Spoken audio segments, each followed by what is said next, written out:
Hello all, very good morning. Online students, am I audible? आप लोगों को पीछे आवाज आ रही है?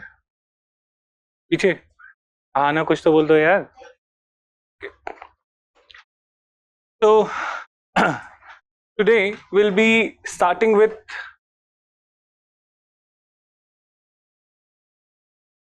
Unit 6 theories. Okay. Now, moving to the first theory, that is what we'll be reading today, that is classical evolutionism. But before that, I need to give you some background, see what these theories are and how these theories actually came into being. Okay, ऐसे तो नहीं हुआ होगा that someday somebody would have got up in the morning and just gave a theory. There has to be some kind of historical background. And if you understand this historical context, you will be able to understand the relevance of these kind of theories. Why somebody said what he said. Because आप जो भी कहते हो या whatever I say, there has to be some context in which that statement would make some kind of sense. And that's why that understanding that particular context would help you understand or absorb the theories better rather than just knowing the theories. Okay, so first, what exactly is theory? I have been using this term theory. What it is, what does it means? So it simply means one central idea, and this central idea will be used to explain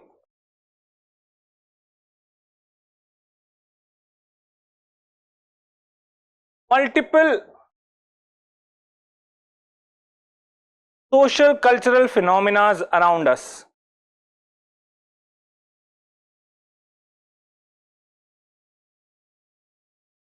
That is, it's nothing but simply a logic. Okay, a logic to explain why people behave in a certain manner, why certain cultural phenomena are happening around us, why do families exist, why do people worship, why do religious belief happens. Okay, so there will be one central idea, multiple central ideas will be there, one theory is one central idea, and that will try to explain all the socio-cultural phenomena happening around us by using that central statement. Okay, एक नजरिया है चीजों को देखने का. That is what you can understand a theory means. So any theory will be having three major components. The first component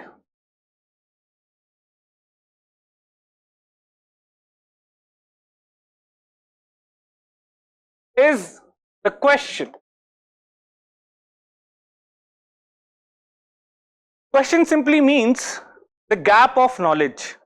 So there is some gap in my knowledge. I want to fill up that gap.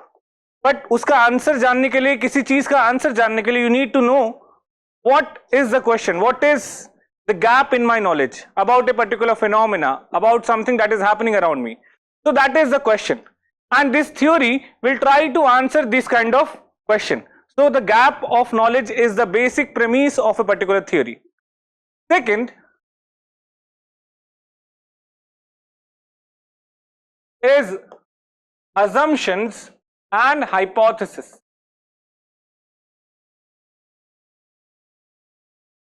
That is a statement trying to establish relation between two variables.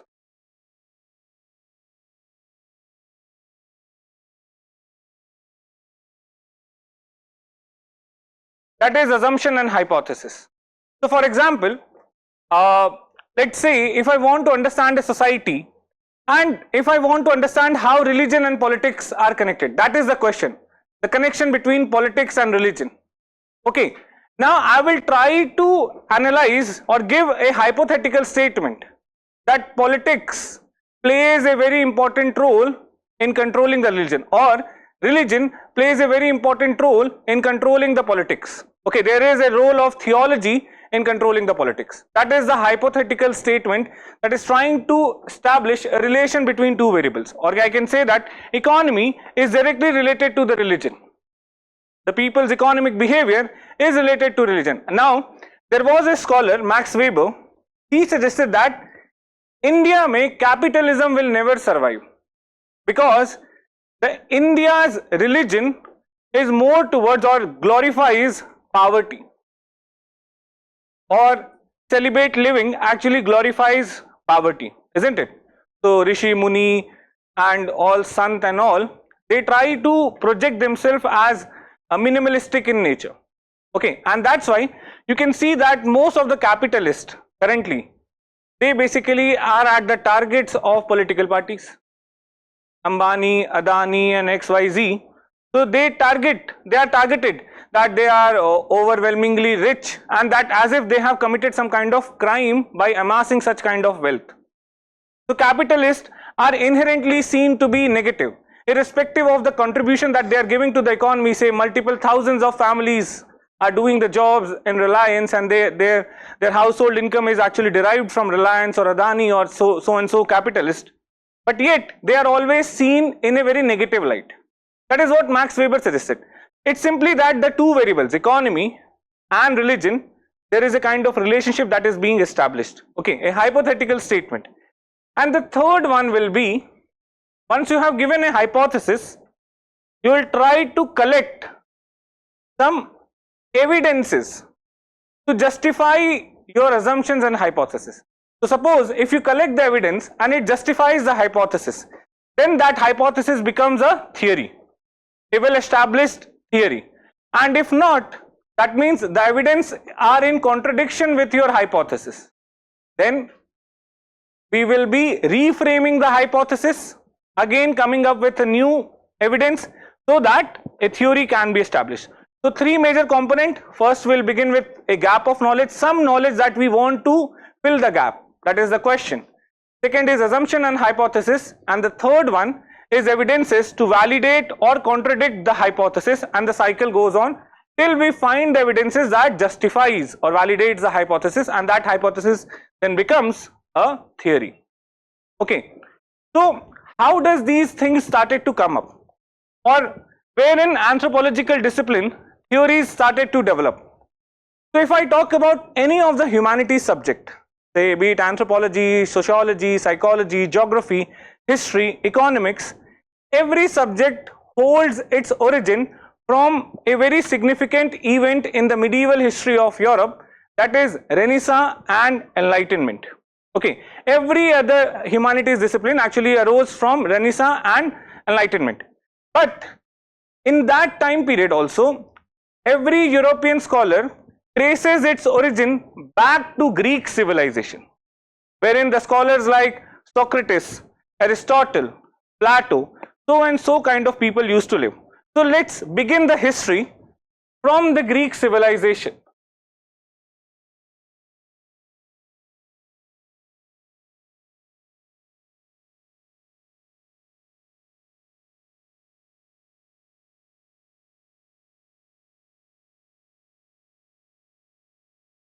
Greek civilization, or what we call as Roman Empire. Okay, so what happened, that in far behind, somewhere in 5th, 6th century BC, there was a person you must have known his name, or you must have heard his name, Herodotus. So Herodotus was a very in his youth days, he used to travel a lot, specifically in the eastern side of the Greek civilization and the southern part of the Greek civilization, especially in those areas where the Greek civilization had some kind of trade relation. And here he was trying to understand those people who were living nearby those regions, who were different from the people living in his own city or in his own state. But so I can say that those people as others. Others means the ones who were other than the people living in the Greek state. He was trying to understand them. Actually, during the Greek civilization, what actually happened? It is said that it is the cradle of democracy, republican form of government. Now, that kind of democracy or republican form of government is very different from what we have right now. Okay, that people go to vote. It's not like that. It's just that the people used to come together and they will give their own suggestions. Okay. Now, there what they used to have, that Greek civilization, after developing a lot of trade with the neighboring areas, they accumulated a lot more money. People were rich. And these rich people, what they used to do, they used their surplus wealth to build some temples, some stadiums, some auditoriums, and so on and so forth.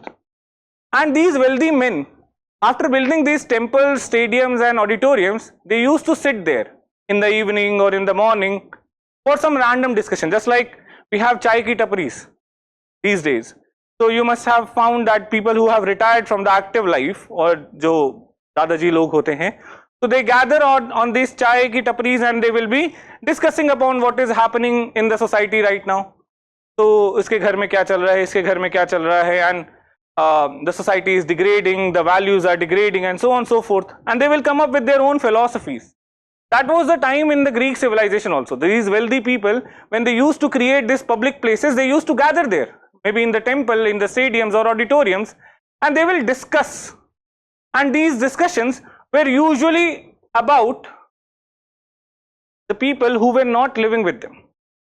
And one of the scholars, that is Herodotus, he used to travel and he used to come and put up his views.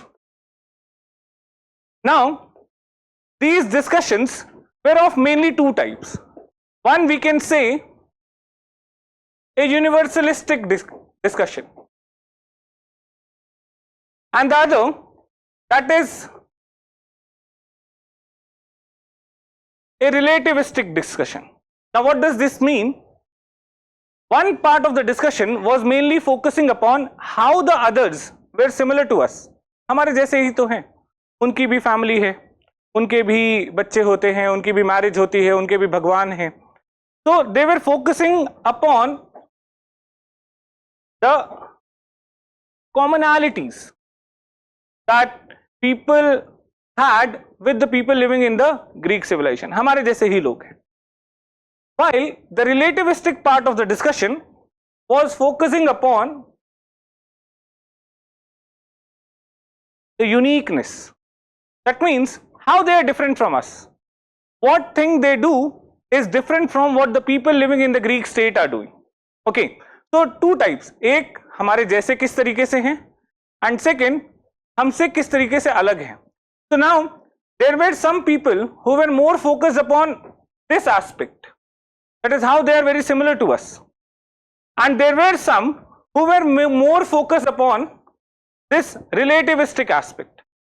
Okay, now there were several scholars in this line or during the Greek civilization, for example, like Aristotle.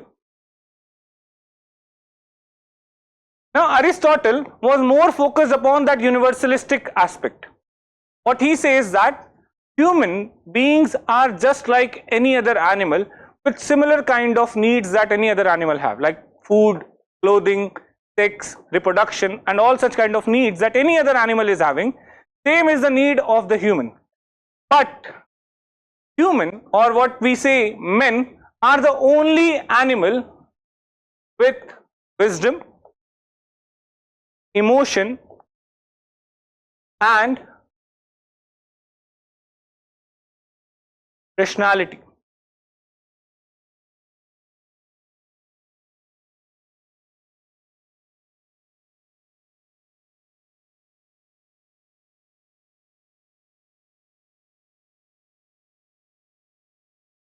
And in this idea, Aristotle says, actually उस समय एक thought थी कि that divine origin, divine creation, that we humans are created by God.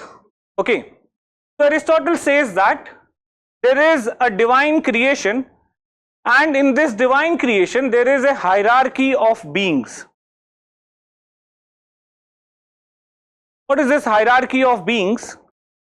It simply means that God has created all the living species on earth. The entire earth, the ecosystem, the biosphere is created by God. It's run by divine's will. So we humans are also created by God, but there is a hierarchy among the species created by the God, and in that hierarchy humans are at the top.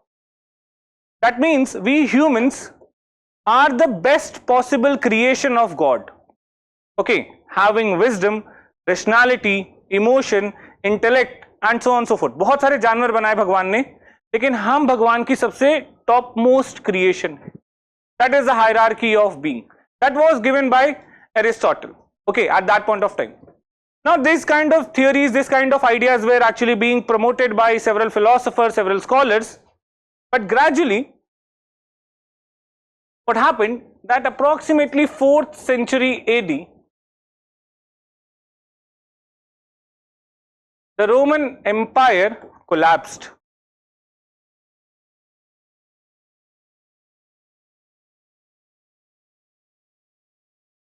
And after the collapse of this Roman Empire, European states were divided into multiple small kingdoms like Slavic kingdom, Celtics or Celts, German, etc. So several small kingdoms were created in Europe. But one thing that was uniting the entire Europe right now was not the big kingdoms or say Roman Empire, something like that, but Christianity. Religion was a factor that was uniting the entire Europe despite being divided into multiple small kingdoms. And these, how Christianity was making its impact, the popes, missionaries and clergies or monks, they had several international organizations. So they used to communicate, they used to interact through these international organizations that were working in Europe. And that is how Christianity acted as a thread connecting the kingdoms of Europe, small kingdoms of Europe. Now, due to this Christianity being the connecting thread of entire Europe, what actually happened? That church started to dominate the political and economic affairs of Europe. Church became the dominating authority. Every decision was not taken by the king or the monarch, but was taken by the head priest or was taken by the clergies. You must have heard about this term clergies, who were the most dominant sections in the society. So they were like more, even higher than the nobles. They were not allowed, they were not supposed to pay taxes, and everything was given to them for free. So church became one of the most dominating authority, and due to which church became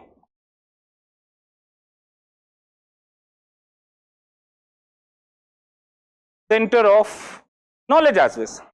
So education, economy, politics, everything was under the control of church. So whatever you believe, whatever you read, whatever you do, the taxation, the political system, the punishment system, the law and order, everything was controlled by the church.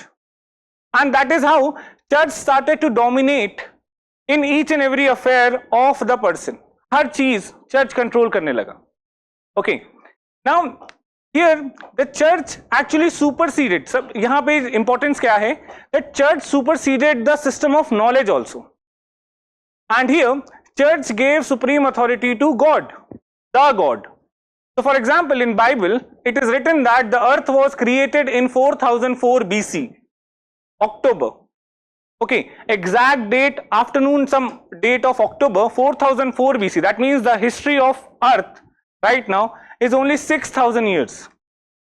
And it was created by God. And in the same day, in the afternoon or say in the evening, humans were created. The first human, Adam and Eve. And then the original sin committed by Eve, and that led to the further changes in the earth. And multiple catastrophes that led to further changes in the earth. So that kind of knowledge was being propagated by the church. But somewhere in 15th century and 16th century, this authority of the church started to get challenged. And that is the beginning of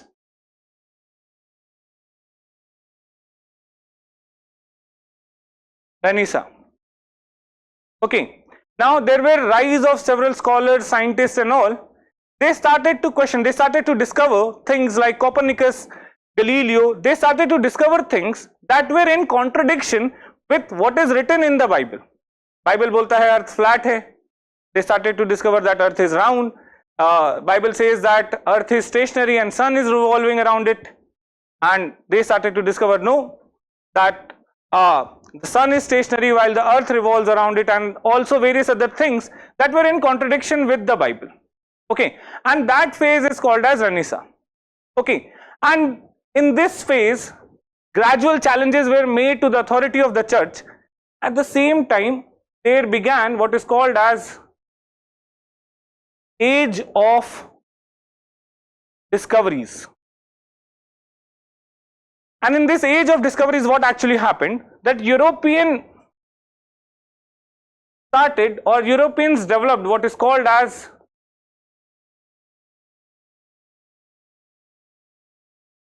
mercantilist economy, that is trader economies.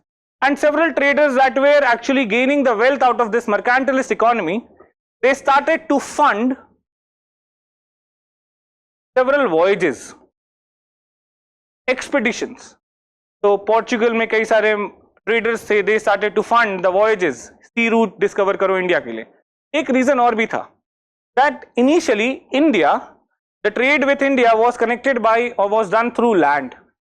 Now that area was then captured by Ottoman Empire, and that's why Europeans were not able to do the trade peacefully with India, and that was one of the major reasons for the wealth generation by the traders. Now these traders, in order to resume the trade with India, they wanted some alternative route that is not controlled by the Ottoman Empire, and that's why they started to discover the sea routes towards India. And then they started, in order to discover it, they started funding the voyages. So there were several travelers. So for example, you must have heard about Henry the Navigator, the one who did circumnavigation of Earth. Then one of the very famous traveler, Christopher Columbus. Then Vasco da Gama, and several other, they were funding the voyages of these kind of voyagers. One thing that happened due to this was Christopher Columbus landed up in a place which he thought is which he thought is India, and he found a group of people which he started calling them as Indians. Okay, and that's why the tribes of America are these days also, they are called as American Indians or Red Indians, because of Christopher Columbus landing there and misconceiving it as India, calling the people living there as Indians or Red Indians. Okay, अब इससे क्या problem I? The biggest challenge to authority of church was discovery of America. What happened? Actually, Bible was supposed to be the encyclopedia of the world, or was projected by the church as the encyclopedia of the world. But it was talking about the places only in the Middle East and some parts of Africa that was only mentioned in Bible. For the first time, people started to discover those lands which had no mention in Bible. America के बारे में कोई बात ही नहीं है Bible में, Australia के बारे में कोई बात ही नहीं की है बाइबल में. And that means Bible wrote everything that was just discovered at that point of time. Bible को भी बहुत कुछ नहीं पता है. And that's where the authority of church got severely challenged. Okay, and they started to question that अगर Bible को America के बारे में नहीं पता तो there is a possibility that Bible would not be knowing a lot of other things as well. हो सकता है उसको बहुत सारी laws ना पता हो. And every now and then new laws were coming up, new theories were coming up which were in contradiction with Bible, and that got more voices because there were more evidences in favor of the contradictory theories than what is mentioned in the Bible. And now we have one proof also that Bible knows or does not knows a lot of things that already exist in earth, say America, Australia and various other places which have no mention in Bible. Okay, so the authority of the church got challenged, and here begins the new era which is called as enlightenment. And this enlightenment is what is called as the era of reason, the age of reason. So anything that you accept, anything that you propose should be justified by reason. Okay, अगर logic नहीं है, reason नहीं है, it will not be accepted at all. And that's why it is said that in this era of enlightenment, science or logic replaced religion. The medieval era was controlled by religion, and enlightenment brought the era of reason, or the modern era, in which science or logic will be replacing the religion. So nothing will be accepted just because we believe in it. Belief will come only if the thing is proved, or there is an evidence of it, there is a reason for it, there is a logic for it. So science was superseding the authority of the church or the religion, and the reasons that we have seen, the discoveries that were happening. And thereby, in this era of enlightenment, several scholars started to come up in Europe, and they started to give up their own philosophies. For example, one idea that came was, and this is the central idea of modernity, and just remember this because I will be talking about this idea in the last theory, that is postmodernism, that is an era after modernization. So idea of development and progress. What does this idea says? Development and progress. As we started to use science to replace religion or religious belief, they believe that human history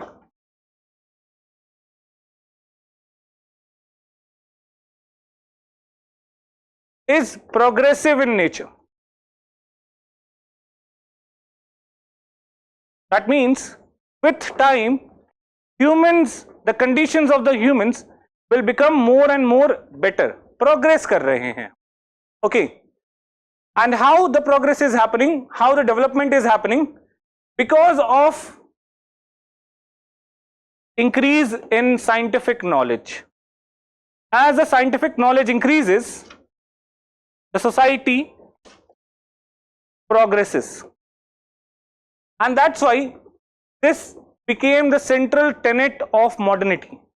Science should progress, and science will bring development, because we will be able to understand the phenomena which we do not understood.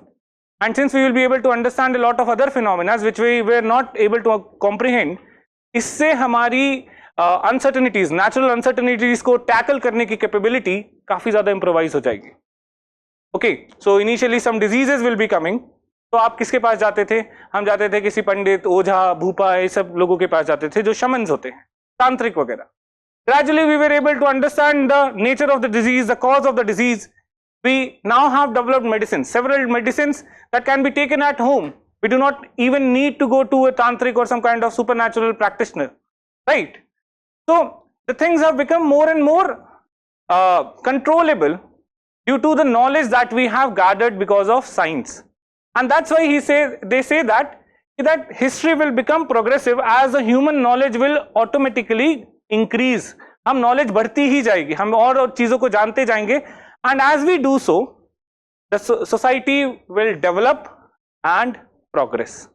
Okay, now this is the central idea of modernization, and it led to beginning of what is called as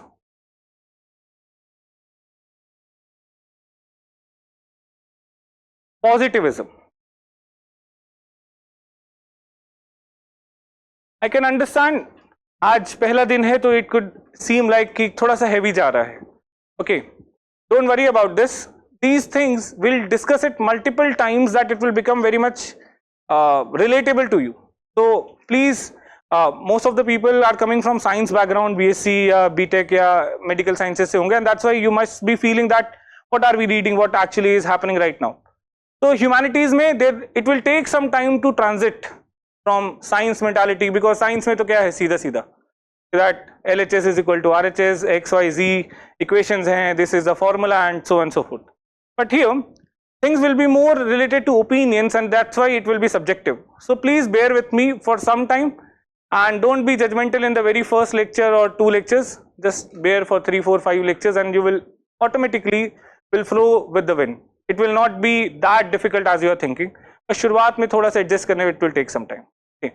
So just listen to this as a story. Whatever is relevant from the exam point of view, I'll dictate it also. Don't worry. Okay.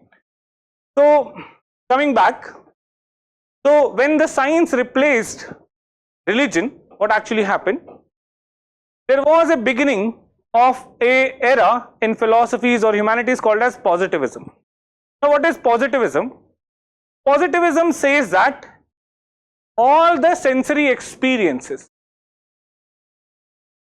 आपके जो भी sensory experiences है, sensories means आपके जो 5 senses जो भी experience कर रहे हैं, what you see, what you hear, what you taste, what you smell, what you touch, all these sensory experiences are the ultimate source of knowledge.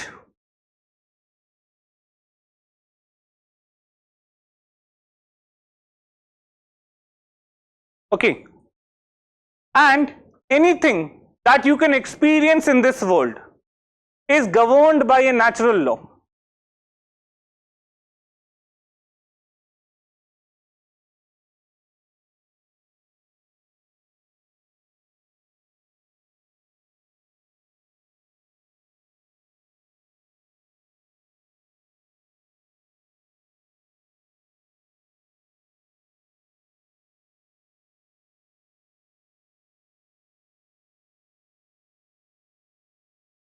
तो दुनिया में कोई भी चीज रैंडम नहीं है. Nothing in this world is random और just happening by itself. अपनी मर्जी से कुछ भी हो रहा है, ऐसा नहीं है. Everything that is happening around us, that you can see, that you can feel, that you can touch, that you can experience by any way, is actually governed by some kind of natural law. There is a fixed pattern for this. There is some kind of a law. For example, there is a law of motion. If you throw a ball, because of the law of action and reaction, the ball will jump back. Okay, that is the law. You just, और आप ये कहीं पे भी validate कर सकते हो. You do it in India, you do it in America, you do it in Africa. The ball will behave in the same manner, isn't it? In the same way, anything that you are experiencing in this world is governed by some kind of natural law. You do it in India, you see it in any part of the world. It will not be random, but will be controlled by some specific pattern, some kind of law. Now, why are they saying this statement? It seems irrelevant when we talk about, or commonsensical when we talk about some physical phenomena like ball ya wo. But what about human behavior? They are saying that ki human ka behavior bhi all over the world is controlled by some kind of natural law. Families are also controlled by some kind of natural law. So for example, just let me give you some kind of example. Here you must have been reading social issues, or you will be reading social issues paper 1, GS paper 1, and there is a topic very common in social issues, that is joint and nuclear families. And one of the statement that you must have read before also, that is, as the society industrializes, the joint family will break down to nuclear family, isn't it? You must have read this, or does it seems like more commonsensical statement? ऐसा क्यों है? Now positivism says that families are controlled by the law, and the size of the family is dependent upon the industrialization of the society. कैसे? So for example, if the society is non-industrialized, that means agricultural economy. So more the labors on the field, more is the productivity, and hence joint family is advantageous. But imagine the society has become industrialized.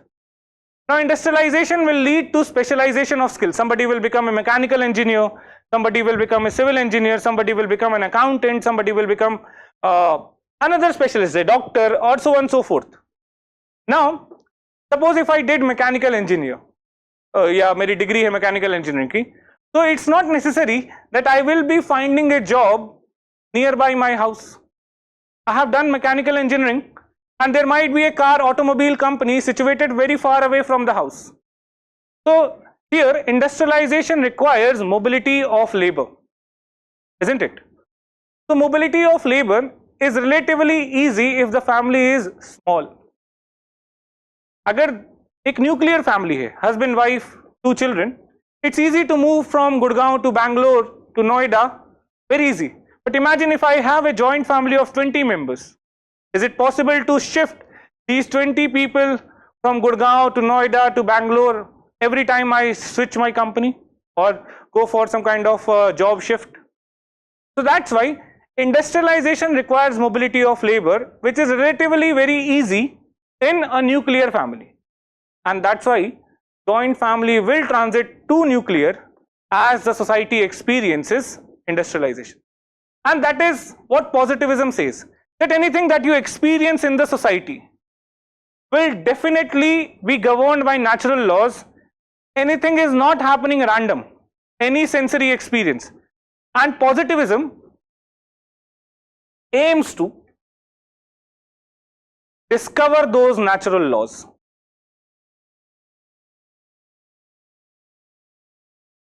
Those natural laws that are governing social phenomena around us, that how families are changing or how families will behave, how marriage is changing, okay, or say how the relationship between father and son or children is also altering as a society experiences some kind of materialistic or industrial changes. So here you can see that anything that is happening is controlled by some kind of a cause. So there is a cause and effect relationship, some stimulus, and then there is some kind of a response from these kind of institutions. Okay, अब religion का भी आप देख लो, तो अगर positivism point of view से देखेंगे तो society will become more secular as we start to believe more in science, because we will start questioning certain kinds of beliefs that is propagated by religious text, isn't it? That's how you will see currently all the religious organizations are trying to propagate that we are more scientific in nature, isn't it? There is a debate that we are so scientific कि हमने बहुत पहले ही बता दिया था. For example, during COVID, every other religious organization was saying that हम scientific हैं. कैसे? So, for example, a Muslim cleric actually said that कि हमारे धर्म को तो पहले ही पता था कि ऐसा कोविड जैसी कोई चीज आएगी जिसमें मुंह ढकने से you can actually save yourself from contamination or infection, and that's why we made it compulsory for the women and the men to actually cover their faces. So such kind of absurd statements, but you need to understand the context in this case, that why such kind of statements are coming up. और या फिर Hindu clerics और Hindu priest will be making such kind of statement that हमारे वेद में ये सब बताया गया है, ये सब थ्योरीज दी गई हैं, और various theories that were discovered by the modern scholars, they will be saying like that it has already been given. There might be some substance to it, but the thing is कि why is there a need at this point of time to propagate such kind of statement? Because in order to be relevant in this society in 21st century, religion cannot solely propagate on the basis of belief, because people will question it. People need some kind of logic and they have to give reasons. Are you getting this? So that is the beginning of positivism. They want to discover the natural laws that are governing phenomena or social phenomena happening around us. Okay, so here several scholars, they started to come up with some kind of natural laws. So one scholar was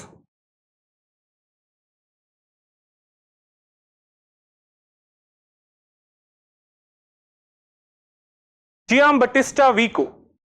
So he was an Italian scholar, not very relevant for the exam. This is the history. I'm reconstructing the history. I'll come to the topic that is in the syllabus within few minutes. So Giambattista Vico, he was an Italian scholar, and he was the first person to give the idea of social progress. Now what did he say? He says that any society will automatically or inherently pass through 3 stages of development. कोई भी society will progress socially and will pass through 3 stages, and these 3 stages are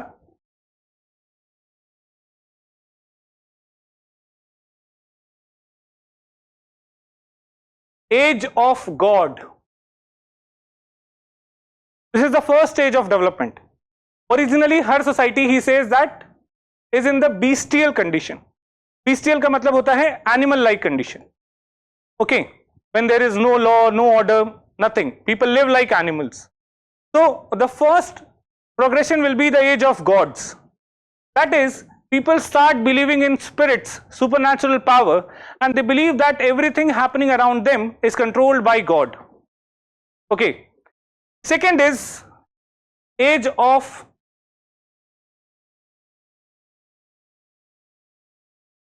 heroes. Okay. Now what is this age of heroes? Here, the society will experience some kind of challenges, some kind of conflict, when people will start questioning the authority of God or the church. And here, there will be rise of certain leaders who will be mobilizing the people against the church. So they can be philosophers, they can be scientists, they can be some kind of political leaders. Some people will be there who will be mobilizing the people against the church. And the last one, age of men. What is this age of men? This is the age where only reason will work. People will not believe in people, people will not believe in God, people will only believe in logic and reason. The one who makes more logic, the one who makes more rational statement will be the one who will be followed by the people. So that is the age of reason. And every society will pass through these three stages, passing from God to heroes to age of men. Okay. Similarly, you must have heard about a scholar, आपने polity में पढ़ा होगा,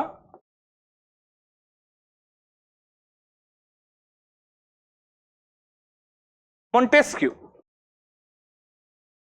He also, in the almost in 17th century, he made a statement in which he suggested that law is an intricate aspect of the society. So he studied multiple societies, and he says that law is very much connected. It's not random कि आप कोई भी society में कोई भी law चल रहा है, but law is governed by other aspects of the society. There is a natural law controlling or natural pattern controlling the legal system of a particular society. तो ऐसा नहीं कि any society can randomly become democratic, monarchy, or say dictatorial randomly as they want. There has to be other aspects are controlled by the society. Okay, so he suggested that every society will pass through three stages of development. First is savagery, second is barbarism, and the third is civilization. The three stages of development of every society: savagery, barbarism, and civilization. Okay. And the last scholar,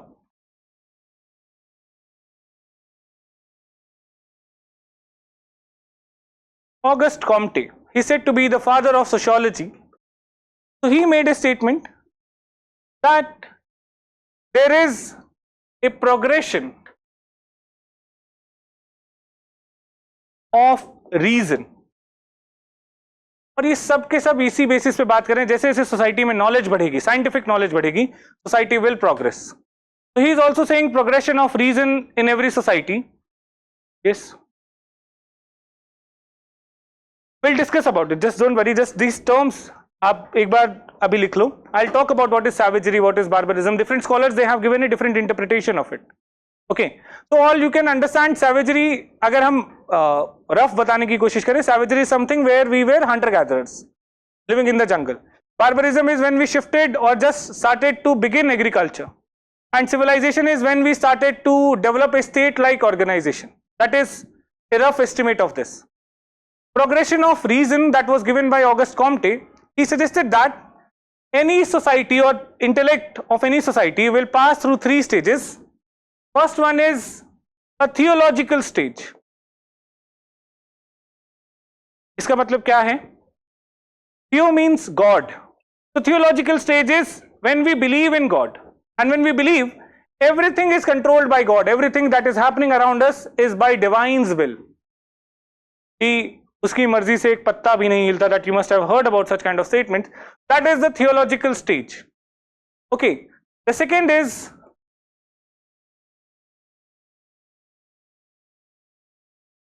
metaphysical stage.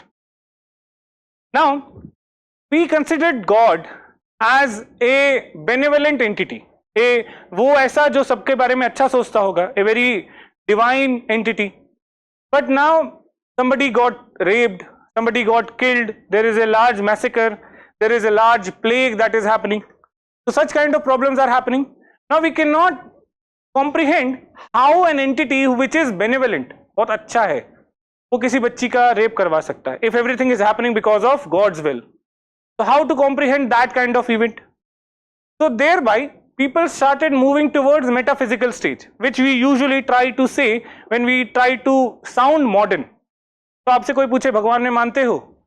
So some people who want to sound sophisticated might say that I do not believe in God, but I do believe there is some kind of supernatural entity which is controlling the phenomena around us. I don't want to call it God because but there is some kind of supernatural entity. You must have heard some people sounding such kind of sophisticated statement. This is metaphysical stage. Okay, you believe in existence of a supernatural entity, but the nature of that entity, whether it is benevolent, malevolent, it is random. You just cannot comprehend. It can behave in good or bad, or good or evil matter. Okay, but वो supernatural entity है because the creation cannot be comprehended without some kind of a creator. Okay, so that's the metaphysical stage. And the third is scientific or positive stage. That is, बहुत सारी चीजें that we were actually say attributing to God or divine power, कि बारिश हो रही है तो भगवान responsible है, बाढ़ आ गई तो भगवान responsible है. Now we are able to understand the reasons for it, the causes for it, because the scientific knowledge is developing, and that is where the society will shift towards the scientific or the positive stage. That is what Auguste Comte suggested. Okay, so this is the beginning of enlightenment, wherein the science was taking control away from the church or sucking the power away from the church. Now what happens due to this? Two things are happening. One is science is developing, and second, voyages or culture contacts are increasing. That means people from Europe, they are now moving towards Africa, they are now moving to by sea route to India and various other parts of Asia, America, Australia. अब एक बहुत significant phenomena हुआ, and that phenomena is what is called as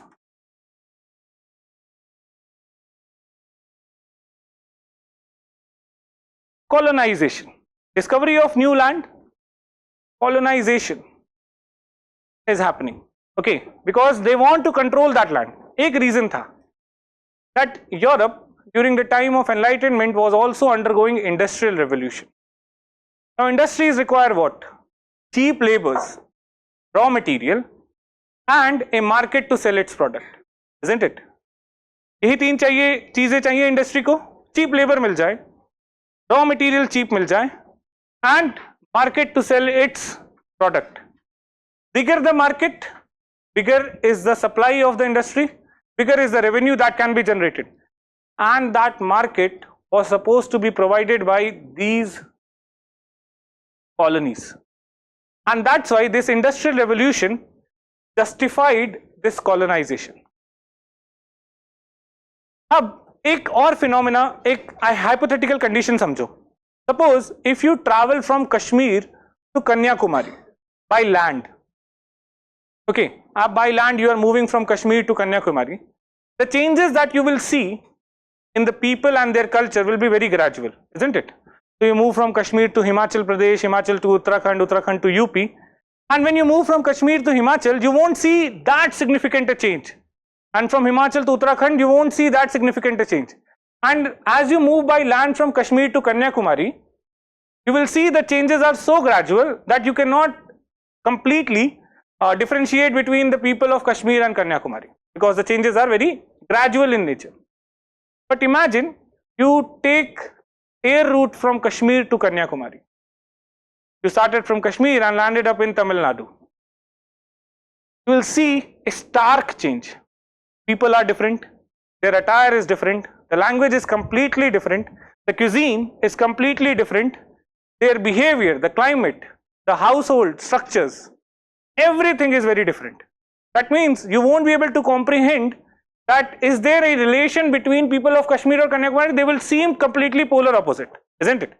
Same thing happened with the voyagers.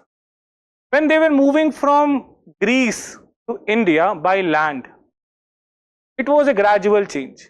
But when they moved from Greece directly to Africa, Greece or say Europe directly to America, the changes that they experienced was very stark. And what happened? These travelers, they started to write whatever they experienced in the form of what is called as travelogues. अपनी travel journey, जैसे कि आज हम Instagram पे stories बनाते हैं, they used to write travelogues at that point of time. Okay. One thing that helped them was the invention of printing press. Somewhere in 1448, printing press was created. Now anybody who was a traveler who will be writing the travel history, so they will be wanting that this travelogue should be sold, multi-million dollars, sale हो जाए, पैसा आ जाए. But imagine, एक problem I. One thing that they were seeing was कि directly moving from Europe to America and the changes were very stark different. But फिर भी, suppose if you go to Honolulu, a very rare, or say Samoa, some kind of exotic location for a honeymoon or some kind of a travel or trip, आप अगर अपने गांव में आओ, अपने गांव में आके ये बोलो कि वहाँ के लोग हमारे जैसे ही हैं, एक खाना भी ऐसे ही खाते हैं, फैमिली भी वैसी ही है, बढ़िया, ठीक है, सब हमारे जैसा ही तो है, बस थोड़ा सा पहाड़ नदियां हैं और थोड़ा सफाई वफाई है, बस that's it. Nobody will listen to you the second moment. 3-4 minute से ज्यादा कोई सुनेगा नहीं, सब चले जाएंगे. But now imagine you come from Samoa, Honolulu or some kind of place and you sit in the center of your village and then you start saying, यार वहाँ के लोग तो बड़े अजीब से हैं, वो इंसान खाते हैं, उनके सबकी हाइट 7-7 फुट है, 7.5 फुट, मैं 6 फुट का होने के बाद भी उनके कमर तक आ रहा था. And then you say that कि they are like एक एक आदमी की 10-10 बीवियां हैं, or every man is having hundreds of children, or the houses are so big. Then every person, every listener will be saying, अच्छा, or then they will be more curious because you are exaggerating what you have experienced.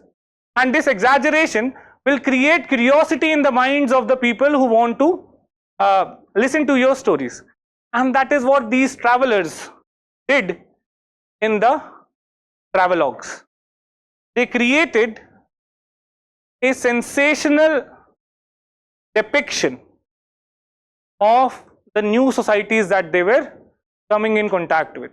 तो American Indians के पास गए तो देखा कि ये लोग तो एकदम आदिवासी, कैसे, जो इमेज हमारे दिमाग में है, people semi naked, covered with leaves, having spears in their hand and making some kind of unintelligible sound, living like wild animals. Okay, sounds are unintelligible. That means you do not understand whatever they are saying. No sense of it. No law and order, no civilization, no courtesy, nothing of that sort. So that was the kind of travelogues that were written just to sensationalize the information. And that created more curiosity in the mind of the people who wanted to read these travelogues. तभी तो hit हो रहे थे वो. So they were making some kind of alienistic images of how the people look.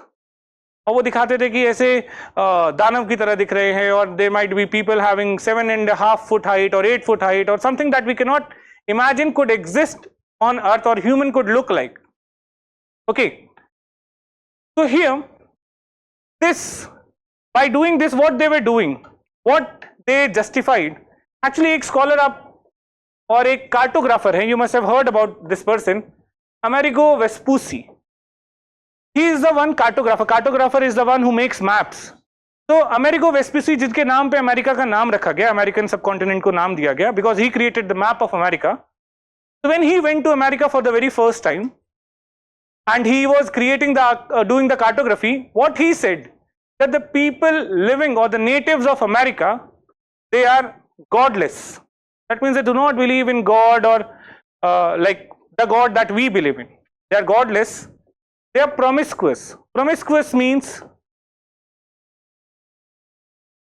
that they do not have any kind of sexual morality. Anybody, just like animals mate with anyone, with no family type of structures, nothing like that. They are promiscuous. Anybody can mate with anyone, okay, can have multiple mates, and after mating they can separate away, just like animals do.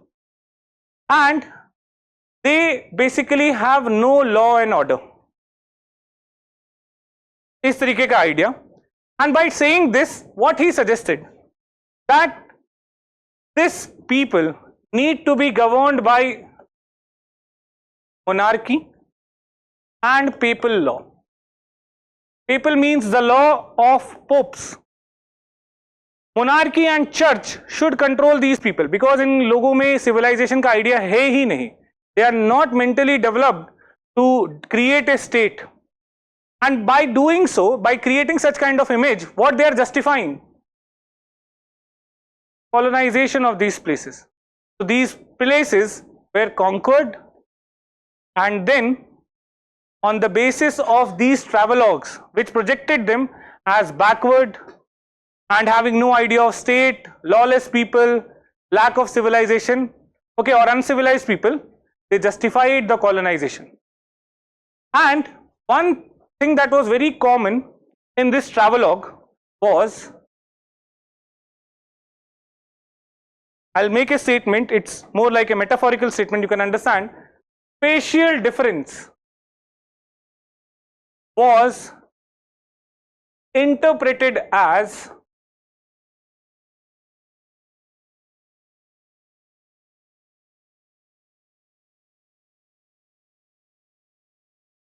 temporal difference. Spatial means the difference of places, was interpreted as temporal difference. Temporal means the difference of time.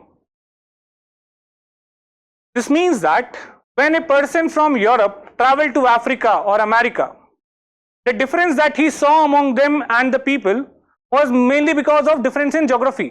वो अलग जगह पे रहते हैं, उनका अलग culture है. We are living in some other place, the culture is different. But how they interpreted this difference? The spatial difference was interpreted as difference of time. That means they thought these people represent our past. ये हमारे past को दिखा रहे हैं.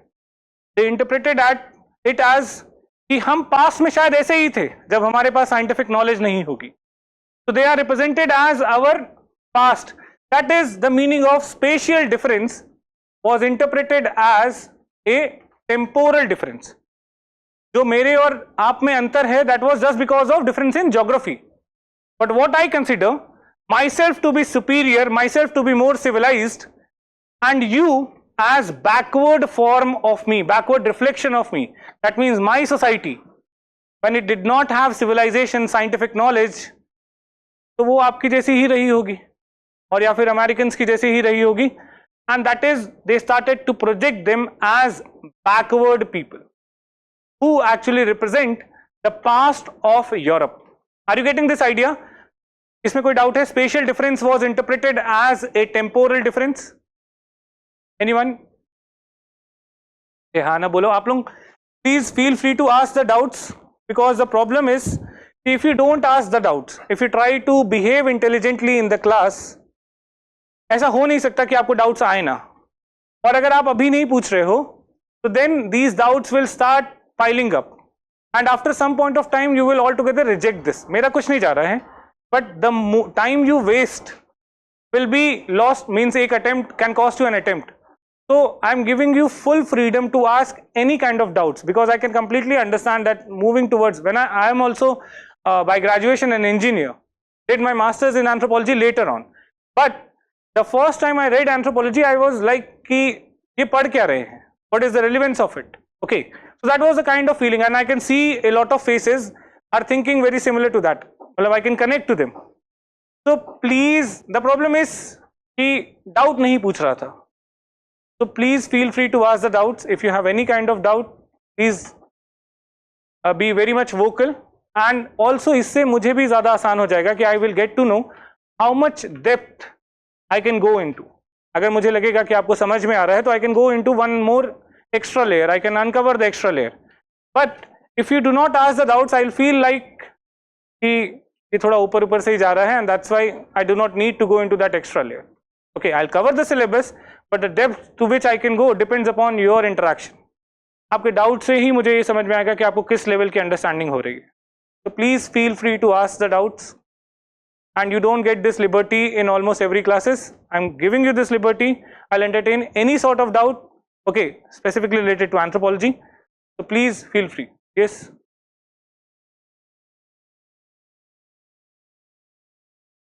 नहीं, Africa में भी गए तो भी बहुत अलग लोग मिले, ऑस्ट्रेलिया में गए तो ऑस्ट्रेलियन अबॉरिजिन्स मिले, तो सब यूरोपियन से बहुत अलग थे. बट ये जो डिफरेंस था that was mainly because of जगह का डिफरेंस, कि जो यूरोप में रहते हैं वो अफ्रीका में रहते हैं, वो ऑस्ट्रेलिया में रहते हैं. But how it was interpreted कि they represented the past of Europe, और they represent people who are backward और primitive. Okay, and that became the fundamental of the first theory in anthropology. Okay, the first theory, which is called as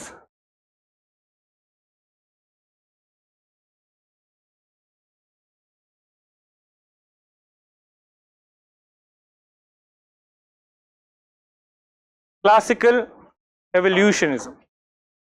Okay, तो ये एक brief history है about whatever was happening in Europe and how this theory started to come up somewhere in 17th-18th century gradually. So this classical evolutionism is the first theory that developed in anthropology. And एक और significant event हुआ somewhere in 19th century, middle of 19th century, and that was somewhere in 1856. Charles Darwin came up with the theory of evolution of humans, in which he suggested that we have evolved from a quadruped animal to a biped animal. तो यहाँ से लोगों ने इस बात को लिया कि evolution is the law of nature. Societies, humans, families, every other institution, everything actually changes with time, and the change is more or less progressive in nature. तो progression human में हुआ, हम intelligent हो गए, हम biped हो गए, okay, we get the ability to speak, a lot of other abilities. So that was the progression in human. Similarly, there was a progression in societies as well. Societies became more rational, societies became more organized, okay, civilized. That is the kind of idea that this classical evolutionism suggested, the first theory in anthropology. So what does this theory suggest? That every society or culture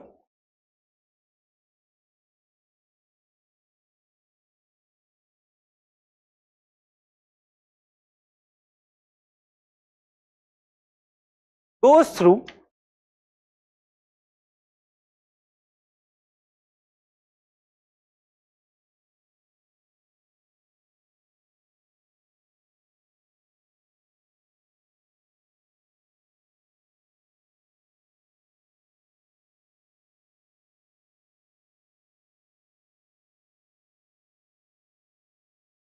same stages of development in a unilinear fashion. Okay, every society, every culture will pass through the same stages of development in a unilinear fashion. So you can understand this with a very phenomena that you have gone through, every one of us have gone through, that when we are born, so in this birth, we after 3 years, we start our education. We go to lower KG, then upper KG, and then class 1, 2, 3, 4, and then we pass 10th, 12th, and graduation, post-graduation, UPSC. Okay, so something that we all are going through the stages, and these stages are in a unilinear fashion. ऐसा नहीं है कि आप class 4 से class 3rd में वापस आओगे, कि class 3rd पढ़ने में ज़्यादा मजा आ रहा था तो एक बार और पढ़ते हैं. It should not be like that. It is like it will be in one direction only, unilinear direction, and the changes will be progressive in nature. And that is the basic idea of classical evolutionism. Every society will pass through the same stages, just like everyone have gone through the same classes in that pattern itself. अब वो अलग अलग time पे, अब कोई 1990s में पैदा हुआ, 1991 में, so he would have gone through the classes or started his schooling in 1994. Okay, the one who is born in 2000 would have started his classes in 2003-4, right? But the stages will be same. But जो बंदा 1990 में पैदा हुआ वो basically class 10th तक पहुंच जाएगा जल्दी, मे बी 2006 में he will be in class 10th, while the one who is born in 2000, in the year 2006 he will be only in class 3rd or 4th, isn't it? So there can be different societies. So any society which started early will be more developed than the society which started late. Are you getting this? And that is the reason for differences in the society. So you can say that European society started early, they were more developed, while the African and American society, they are still in class 3rd and 4th, while European society might have graduated also. But ultimately what they say, every society will go through the same stages. वो भी class pass करते करते एक दिन वो भी graduate हो जाएंगे. That is what they wanted to say. Every society or culture goes through the same stages of development in a unilinear fashion. The basic central idea of classical evolutionism. Okay. Now, the basic features of this theory.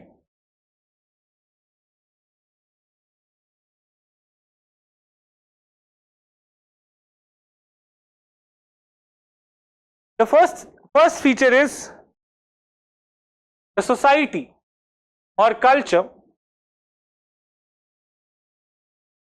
progresses in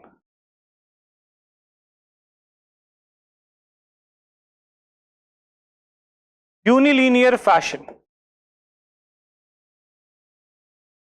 and the stages are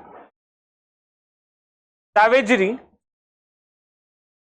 to barbarism to, excuse me, please किसी को बाहर से बुलाइएगा, please किसी को बाहर से बुलाइएगा.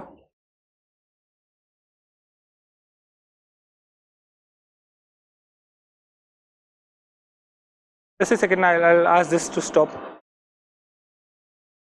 अरे drilling कब बंद कराओ यार. हाँ हाँ, क्या बोल रहे थे आप?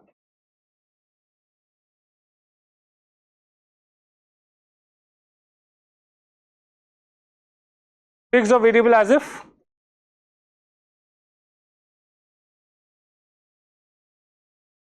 हाँ, जैसे कि हमारी क्लासेस प्री डिसाइडेड है और हर क्लास का सिलेबस प्री डिसाइडेड है. In the same way every stage is pre decided, that from savagery to barbarism to civilisation every society will pass through these 3 stages.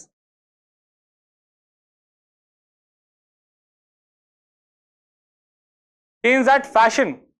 What kind of fashion are you talking about?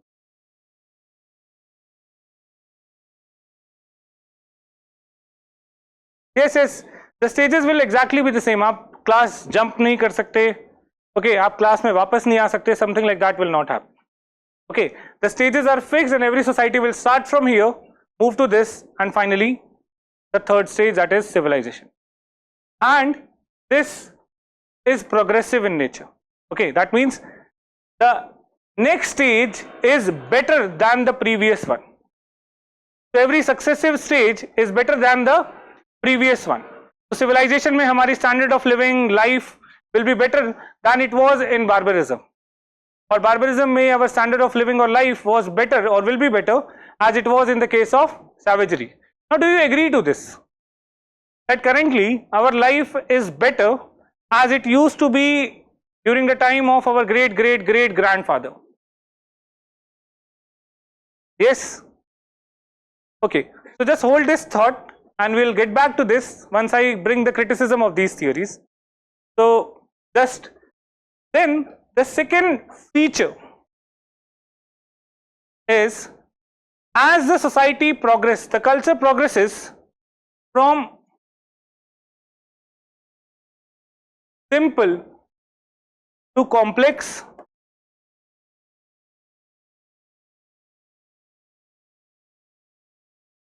homogeneity to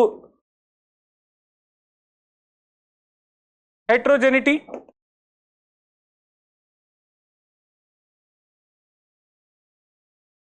and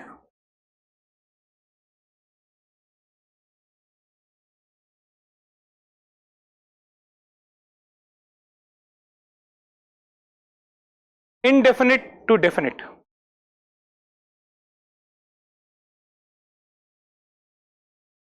That will be the three stages: simple to complex, homogeneity to heterogeneity, and indefinite to definite. What does this mean? Indefinite to definite or simple to complex or homogeneity to heterogeneity? Simply, आप simple societies में आप देखोगे, primitive societies में the culture is simple. That means everything is one and the same. There is no special institution for religion. एक group of people हैं, 30-40 लोग हैं. They come together, they take the decision. Now whether that decision is economic, political, religious or family, they are all in the same. मतलब hunter gatherers हैं. अब आज मुखिया ने बोला कि tomorrow we will shift our camp from this place to the other place because there is more water supply there. Now whether this decision is economic, political or a family matter or same. So there is no differentiation in the institution. Economy, polity, religion, family, everything is one and the same. Simple. But now as we evolve, like in the modern society, the society has become more and more complicated. The economic decisions, there are several economic institutions for it. RBI, SEBI, banks. Okay, political decisions, there is a special political institution for it. Parliament, legislatures. Then there are executive, judiciary and all. So complicated a structure has been created. And personal decision is taken in the family. So we will not be creating the laws of the nation in the family. Okay, that is created in the parliament. Or economic decision, monetary policies is created by RBI. Okay, or some other institutions are there involved in it. So that is the complex structure that is coming up. Compared to the simple structure जहाँ पे एक group of people will be taking care of all the decisions, चाहे वो economic है, political है, religious है, family matter, everything will be taken care by that small group of people, right? That is simple to complex. That is differentiated or structural differentiation will happen here. Different institutions to take care of the special needs of the group of people living together. Then homogeneity to heterogeneity. Now in simple societies where all are hunters or all are gatherers, सब कोई same काम कर रहा है. उनका काम क्या है? सुबह उठना, हंट करने चले जाना, कुछ हंट करके लाया, खाया और थोड़ा बहुत डांस वांस किया, लीजर किया एंड सो गए. Again, getting up early in the morning, going to hunt, get back to their place, eat, sleep. So जो हम लोग कहते हैं कि eat, drink and sleep, that is the kind of policy that they follow. Everybody is doing the same kind of job, isn't it? Now, as the society becomes more and more complex or evolves, there is a heterogeneity. Somebody of you might be a doctor, somebody a mechanical engineer, civil engineer, commerce background, arts background, and different kinds of economic or special skill sets are there with the people.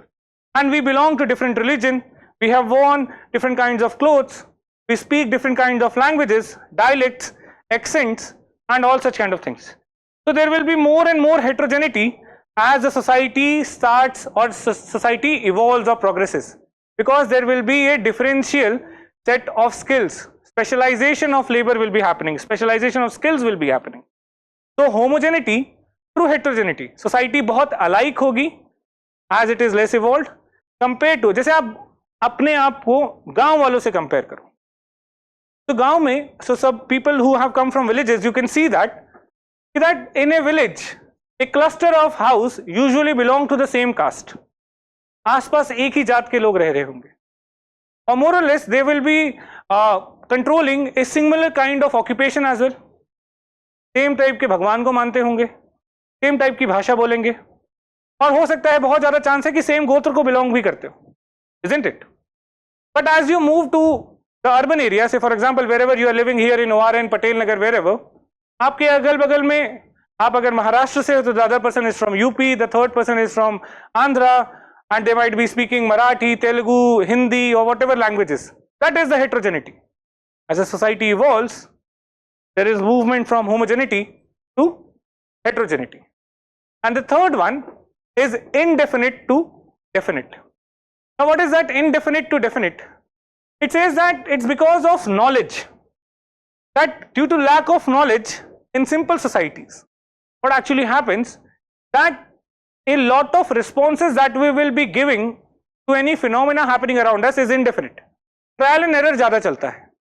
कोई नई बीमारी आ गई तो क्या करेंगे, कोई तूफान आ गया तो क्या करेंगे, बिकॉज नॉलेज नहीं है. Trial and error. But due to accumulation of knowledge our responses become more and more organized, definite. हम रोज सुबह उठ के ये नहीं डिसाइड कर रहे होते कि आज का खाना कहाँ से आएगा, isn't it? Do we decide like that? कि आज का खाना कहाँ से आएगा, कल के लिए क्या जुगाड़ करना है. Some things are very well defined, that I am not worrying about today's food or maybe food after 1 year. I am planning for my subsistence maybe for next 30 years or 40 years, and that is what I am worried about. How am I going to provide for my family after 2 years when my father will not support me, or when my mother does not support me, or when I do not get the money. So that is, things are more definite. आपको तबीयत खराब हो गई, so you do not do multiple kind of trial and error to solve your or to solve the health crisis.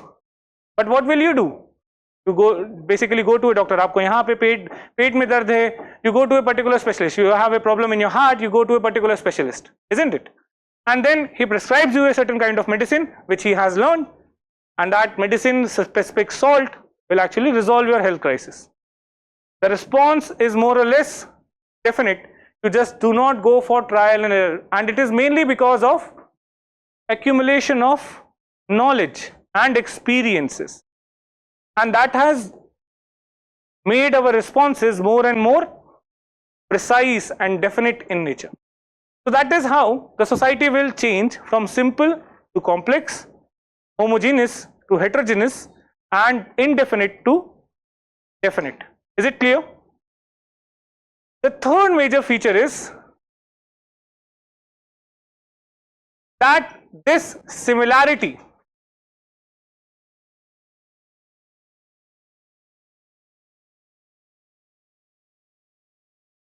why do societies follow the same stages? It is because of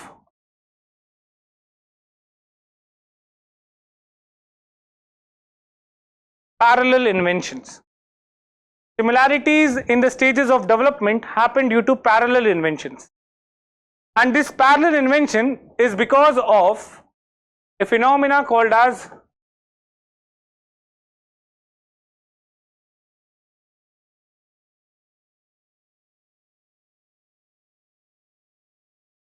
psychic unity of mankind. Okay, now what does it say? That why do every society pass through the same stages of development? Well, because they are inventing parallelly, means every society will invent the same kind of tools, every society will develop same kind of technologies, and this is because of a phenomena called as psychic unity of mankind. What does this psychic unity of mankind says? It says that human brains are alike.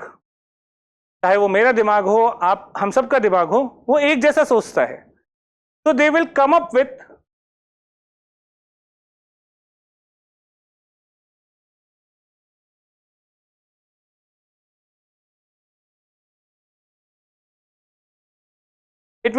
with same solution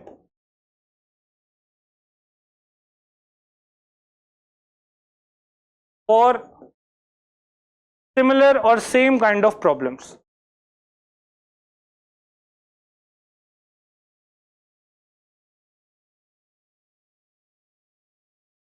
Since we will be coming up with similar solution for the same kind of problem, every society will go through the same stages of progress. तो मेरे को कोई दिक्कत आई, मैंने कोई tool बना लिया, आपको जब वो दिक्कत आएगी आप भी वही टूल बनाओगे, एंड ऐसे आपका टेक्नोलॉजिकल प्रोग्रेस हो जाएगा. एंड किसी और को, और मैंने उस पर्टिकुलर टूल के, से for example first we created stone tools, you must have heard. So palaeolithic ages, and then neolithic, then we went to metal age, that is chalcolithic, and then bronze age, and then finally iron age, right? These are the sequence. So initially every society will create the stone tool only, and then gradually move towards, once आपने stone tool बना लिया, then आपके पास knowledge आएगी say making the metal tools, Chalcolithic age, then Bronze age, and then Iron age. Or suppose that definitely wheel has to be invented before the car has to be invented, isn't it? पहले आप wheel ही बनाओगे, ऐसा तो है नहीं कि पहले आपने इंजन बना लिया, कार बना ली और बाद में व्हील बना रहे हो. So first any society will feel the problem of transport and they might create some kind of a wheel like structure which then would create cart, and cart से हो सकता है कि किसी ने डिस्कवरी से इंजन बनाया, स्टीम इंजन and ये सब, and then gradually we move towards car. So that is what it is saying, that human mind thinks alike in the same situation. You will come across the same solution if you are facing the same problem. Okay, that is what is called as psychic unity of mankind. One very trivial example is फर्रे banana exam hall में, and फर्रे means, those who do not understand, chit making. Okay, so we all have done it, accept it, and in some exams, maybe in schools, maybe in colleges, and we were not taught about it कि फर्रे बनाते हैं.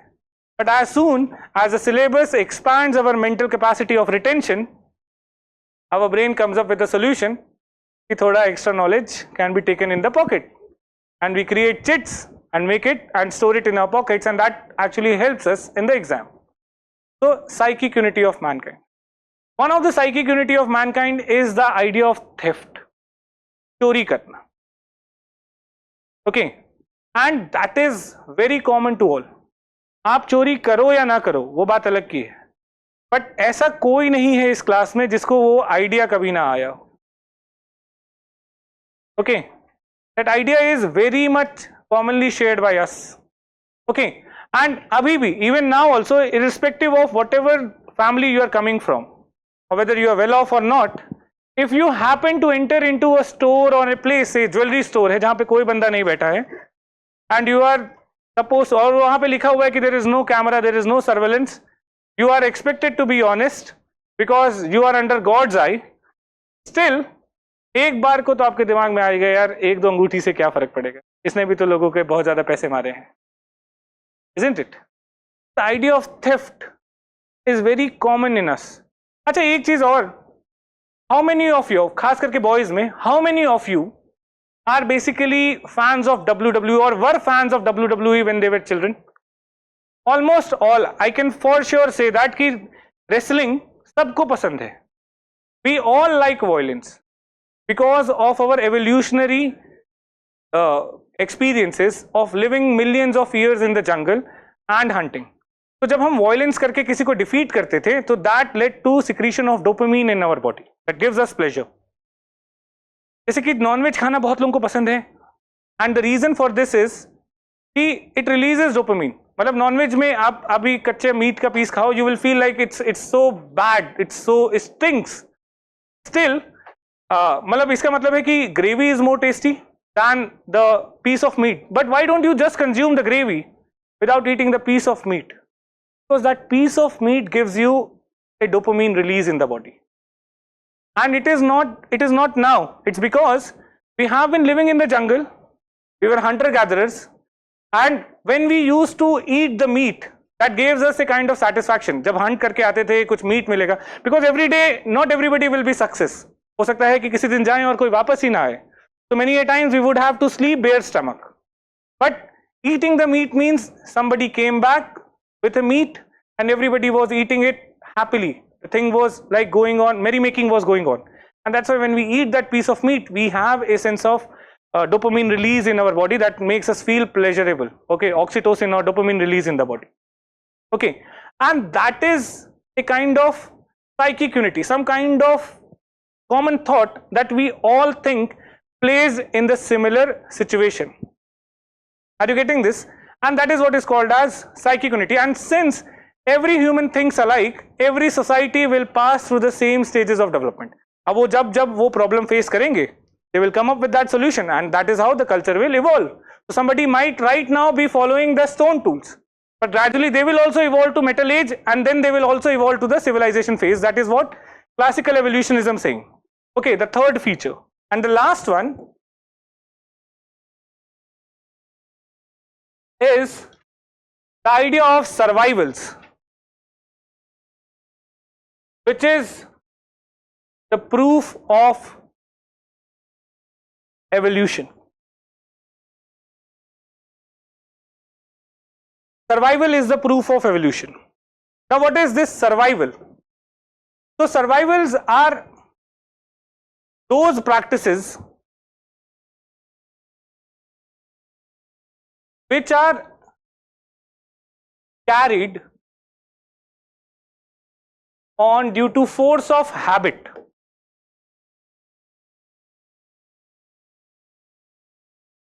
And have no contemporary relevance.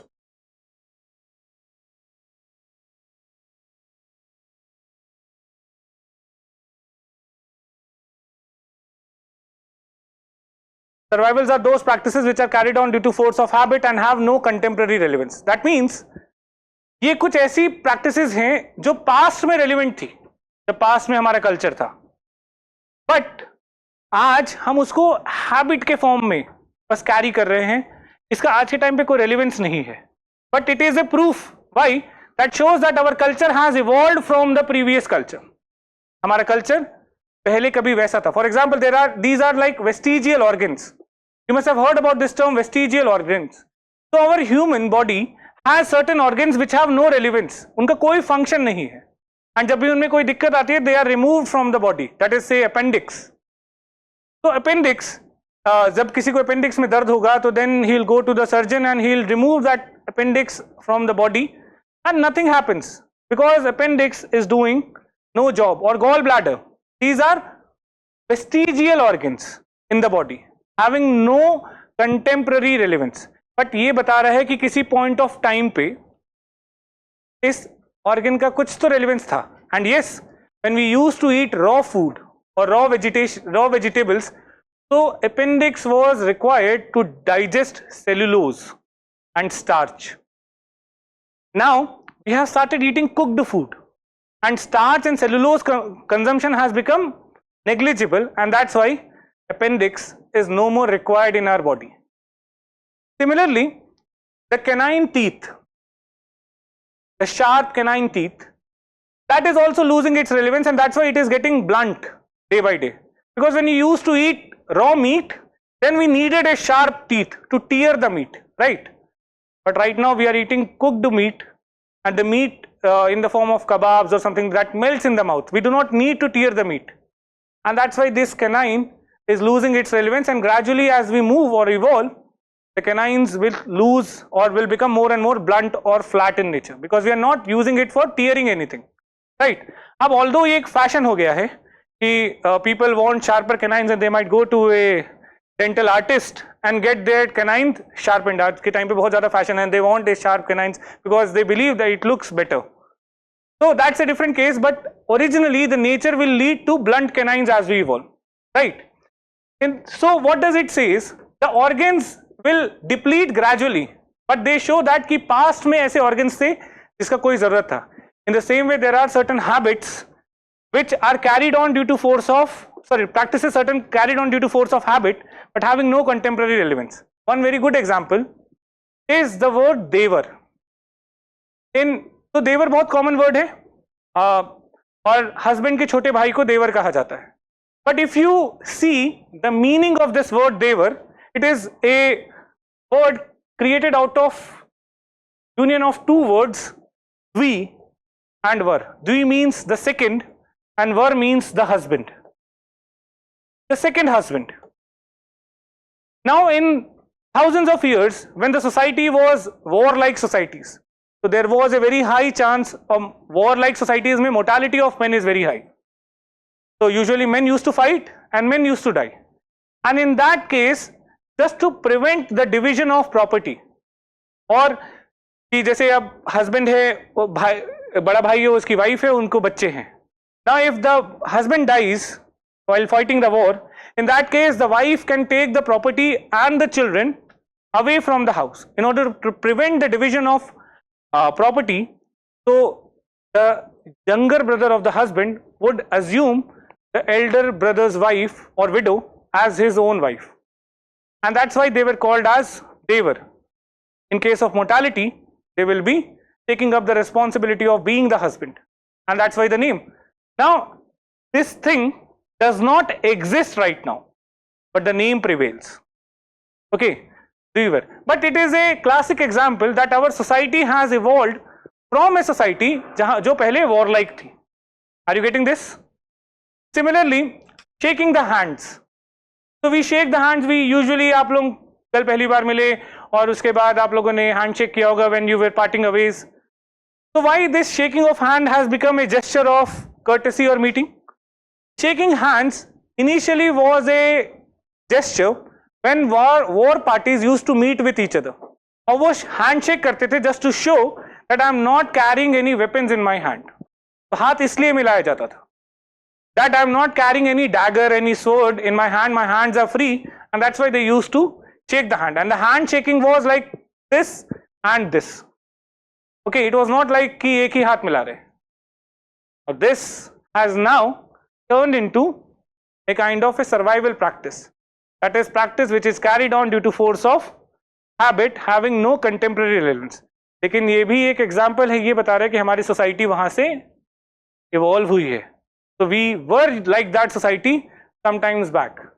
Okay, and multiple other practices. One very good example is that you get offended when somebody points finger at you. उंगली दिखा के बात कैसे कर रहा है? Okay, उंगली नीचे करके बात कर. तेरी हिम्मत कैसे हुई उंगली दिखाने की? Everybody gets offended. Suppose you come to me and talk by pointing fingers, it will be seen as an offensive behavior, a disrespectful behavior, isn't it? And we are taught that we should not be pointing fingers to anyone. ये almost हम और ये kind of काफी disrespectful माना जाता है, and every society almost believes it. Why is it the case that pointing fingers is considered to be disrespectful in all the societies? Actually, this comes from a belief that initially when society used to believe in magic and sorcery, so they used to believe that the magician or the sorcerer will put his finger in some kind of solution and point it towards you to cast a spell on that person. आप पे जादू करने के लिए he will put his finger in some kind of magical solution and point it towards you, and he can cast a spell towards you. आपके ऊपर जादू हो जाएगा, आपके ऊपर टोना टोटका हो सकता है. And that's why it was considered to be an act of doing black magic towards a person. So, आज के टाइम पे do we believe in black magic, sorcery? No. But still we get offended if somebody points finger at us because that's a survival practice. We have evolved from a society which earlier used to believe in magic and sorcery. Right now we do not believe in magic and sorcery, yet the practice is remaining, or it's still relevant, still carried on because of the force of habit without any contemporary relevance. But these are classic proofs of evolution, showing that society at one point of time used to be like that. ऐसे बहुत सारे आपको examples देखने को मिलेंगे तो ये बताते हैं कि सोसाइटी में पास्ट में कुछ ऐसा होता था, आज रेलिवेंट नहीं है, but there are proofs for it. Okay, टीका लगाना बहुत ऐसा प्रूफ है कि सोसाइटी में कुछ ऐसी प्रैक्टिसेस थी that were relevant at that point of time, now relevant नहीं है, लेकिन अभी भी हम टीका लगाते हैं. तो लॉजिक नहीं है बहुत सारे. आप लोगों ने ये सुना होगा, खास करके हिंदूज, चप्पल उल्टी नहीं रखनी चाहिए. तो whenever your slippers are say just opposite, उल्टे रखे हुए हैं, तो then your parents might scold you कि कितनी बार कहा है चप्पल सीधी रखा करो. Now there is a Vedic belief system that is responsible for it. So there is a Vedic goddess called as Alakshmi. Okay, so who is sister of Lakshmi. So Lakshmi is said to bring prosperity. Alakshmi is the one who would bring misery to your house. And it is believed that Alakshmi will be sitting on the place which is attracted towards dirt and darkness. That's why you are advised not to keep your houses in dark or not to keep your houses dirty. लेकिन ये उस समय की practice इसलिए थी कि अंधेरे में you will not be able to identify any animal entering your house. जंगलों के आसपास रहते थे या खेत भी जंगलों के पास थे, and that's why there is a chance that any nocturnal animal can actually enter your house. Okay, so that's why complete darkness was to be avoided. and or धूल or ये सब dust में there is a chance that insects like spiders, snakes, they can come to your house, and that's why they were prohibited. Just to prohibit this kind of belief was created. But ये belief system आज भी आ गया, बोले कि इससे misery आएगी, poverty आएगी, and so on so forth, and ये आज भी follow किया जा रहा है. So these are those practices which are carried on due to force of habit without any contemporary relevance. But these are the classic proofs of evolution. So these are the features of the theory of evolution. It says that all the societies will pass through the same stages of progress in a unilinear fashion. Are you getting this? So just write a short note on this, classical evolutionism.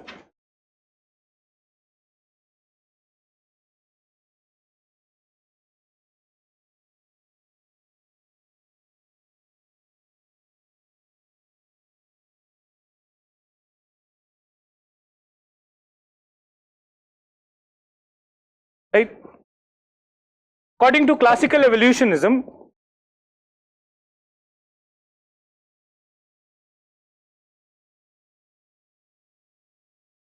social development and culture,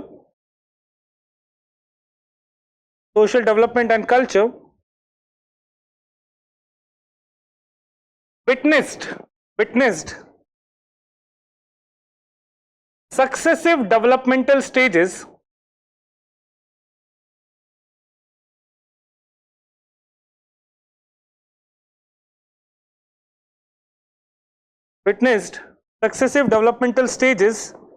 in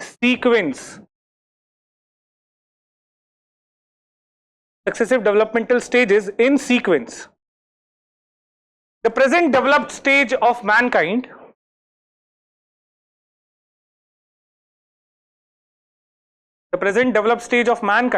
had undergone progressive changes.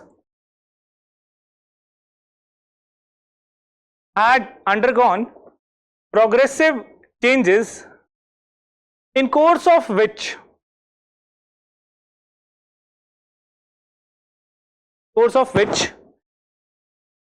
the direction of evolution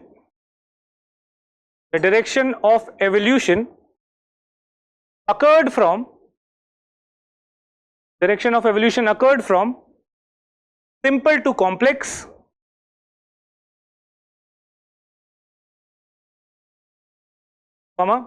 homogeneous to heterogeneous,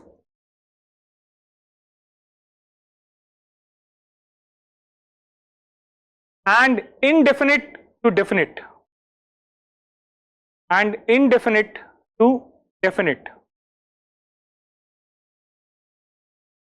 Next point. Every culture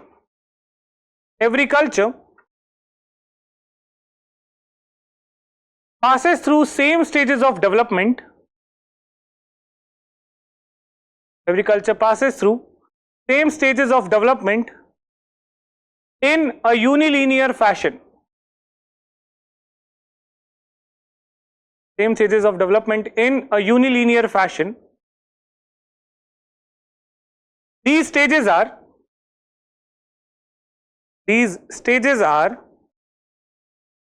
savagery, barbarism,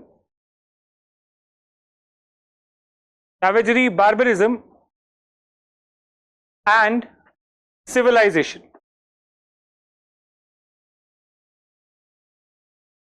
Savagery, barbarism, and civilization. Next point. Similarities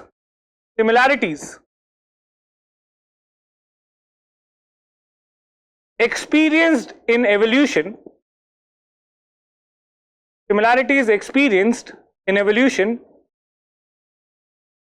is due to parallel inventions,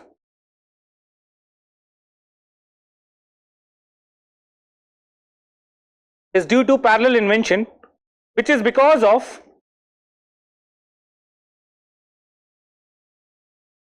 psychic unity of mankind.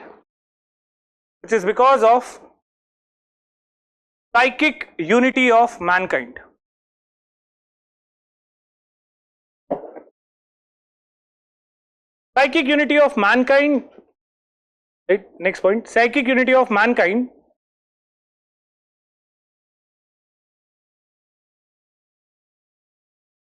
proposes that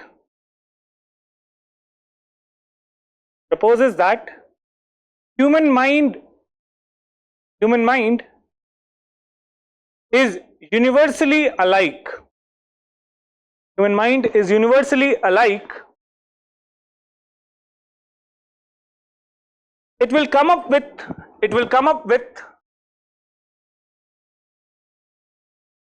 similar solutions.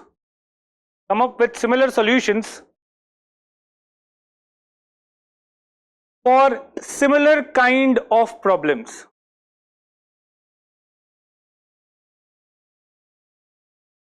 To come up with similar solutions for similar kind of problems. Next point. The theory proposes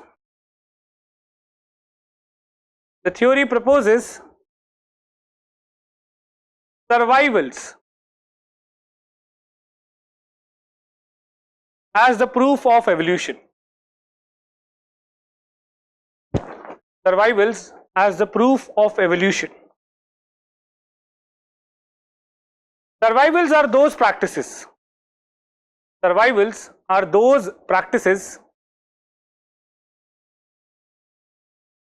Which are carried on due to force of habit.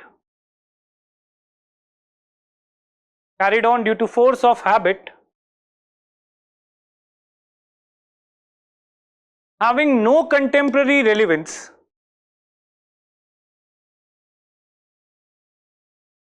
Carried on due to force of habit, having no contemporary relevance in the present society.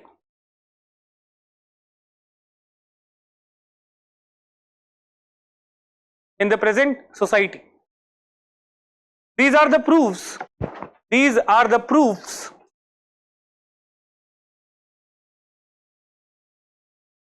that the present society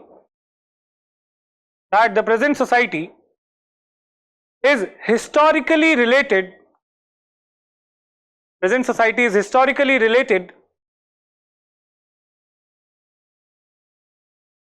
to a past culture in which these practices were relevant.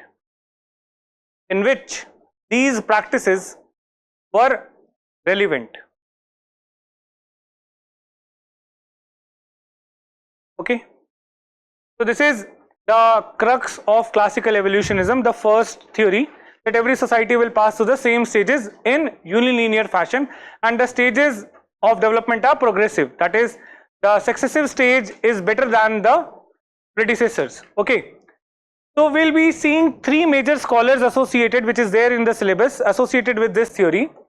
These scholars are E.B. Tylor, L.H. Morgan, and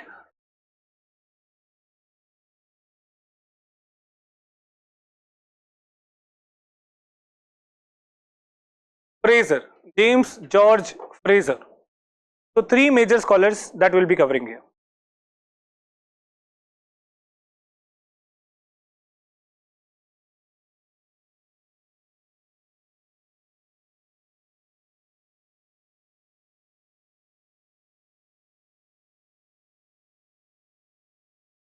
मतलब generalize in what sense?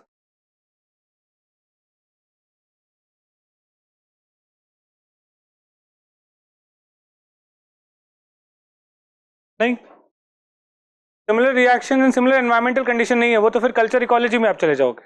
Just because you have read it, that's why जैसे ये idea Adolf Bastian का है जब उन्होंने hunting gathering society में shamanism को study किया. I'll cover this E.B. Tylor के time पे. I'll talk about this uniformitarianism and all. वहाँ पे I'll explain कि why it is not similar environmental condition, similar problem. So problem can be any kind. अब environmental condition is simply a subset of that. Problem can be social as well. For example, अगर female की deficit हो किसी society में, कारण कुछ भी हो सकता है. फीमेल डेफिसिट का कारण फीमेल इन्फेंटिसाइड हो सकता है, और in general poor sex ratio हो सकता है, any kind of thing reason. अब society can come up with response called as polyandry. अब सोसाइटी में अगर मेल डेफिसिट हो किसी वजह से, society can come up with a solution called as polygyny, क्योंकि आदमी कम है औरतें ज्यादा हैं, and in that case one man can marry multiple, can have multiple wives. So अब it may not be because of some kind of environmental problem. It is maybe war हो रहा है, तो war में मेल मोर्टालिटी ज्यादा होगी. Mail mortality ज्यादा मतलब मेल की पॉपुलेशन रिलेटिवली कम होगी compare to female, and in those societies polygyny will be favourable. For example, why Islam allows polygyny? Because Islam was created in a warlike situation where male mortality was high, and that's why in order to provide a dignified life to the women, they allowed a man to have multiple wives. Now is it an environmental problem? It's a cultural problem, social problem, isn't it? So environmental problem किसी और वजह से भी हो सकती है, मतलब it's more like a subset to what I have. Okay, and it's a very classic example of survival also, this polygyny in Islam. It was relevant then when Islam was created, because there it was very much warlike situation, male mortality was very high, and that's why it was relevant for a man to provide a dignified life to the woman, so that the woman cannot be taken as slave, sex slave or labor. So वहाँ पे polygyny allow किया गया, man can have, and there has to be some kind of condition. Not every man can have 4 wives. Okay, there has to be certain condition that has to be satisfied by a man in order, so that he can take care, he can provide and protect that woman. Only then he can have 4 wives. But right now it is more like a survival. Practices carried on due to force of habit, having no contemporary relevance. Okay, so yes.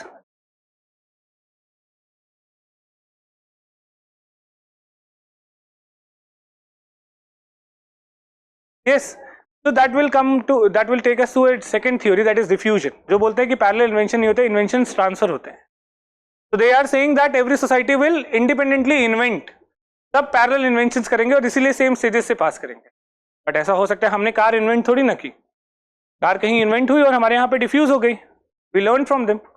So that will be a criticism to this theory. But yes, अभी इस theory को समझ लेते हैं, फिर उसको criticize करेंगे. Yeah.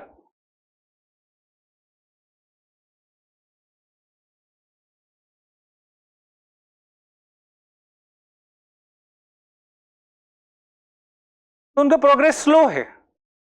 Okay, their progress is slow, and that will they will give different kind of reasons कि देयर प्रोग्रेस इज स्टैग्नेंट, वो प्रोग्रेस ही नहीं कर रहे हैं, may be because they are not facing that kind of challenge, they lack innovations, और may be because they are not mentally evolved और physically evolved, biologically evolve ही नहीं हुए, तो उनका इंटेलेक्ट ही उतना नहीं है शायद. Okay, they will come up with this kind of reason. जो सोसाइटी थोड़ी बैकवर्ड है, they are not intellectually that evolved or mentally that evolved to come up with that kind of inventions, innovations.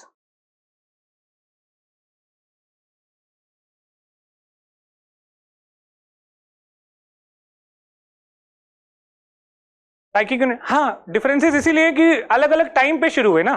So for example, you must be having a younger brother, say, or a cousin, so he is currently in class 5th or 6th. Imagine you have become a graduate. So there, the difference is not because you are more intelligent or something, like you are different. It's that he started late and he has reached to class 6. You have passed the graduation. Okay, but eventually he will reach to your stage only. It's that the one who started late or the one who is moving slowly will reach to the final destination, but at different time, and that's the reason for the differences. You are at the level of graduation and the other one is just in class 6, the someone is in LKG or someone is in class 1. The stages are different. Anything else? Yes. ये इसके criticism में आएगा कि degeneration भी हो सकता है. It's not necessarily unilinear progressive, it can be degenerative also, but that will be a criticism. Now, since you are coming up with these kind of doubts, just understand one thing. These are theories. ये law नहीं है, ये theories हैं. Theories are nothing but opinions of the people. तो ये किसी का नजरिया है दुनिया को देखने का. You may agree to it, you may not agree to it. Doesn't matter, okay. But इसको डिसएग्री करने के लिए भी इसको समझना पहले जरूरी है, पहले समझ लेते हैं, and then what will happen कि we will come up with a point that is contradictory to these kind of opinions. Okay, we'll come up with the contradictions as well. So it's just like an opinion of a person related to a culture. But ये तो एक opinion है, तो इस opinion का counter opinion भी होगा. We'll come up with that counter opinions, and these theories are multiple opinions only. 10 theories हैं. There are 10 different kinds of opinions with respect to societies, culture, and social changes. Okay, ये clear है? So these are the 3 scholars that we will be seeing in the class. I'll begin with this scholar who is said to be the founding father of modern anthropology, but in the next class. आज के लिए थोड़ा heavy हो गया है. So that's it for today. See you tomorrow. Thank you so much.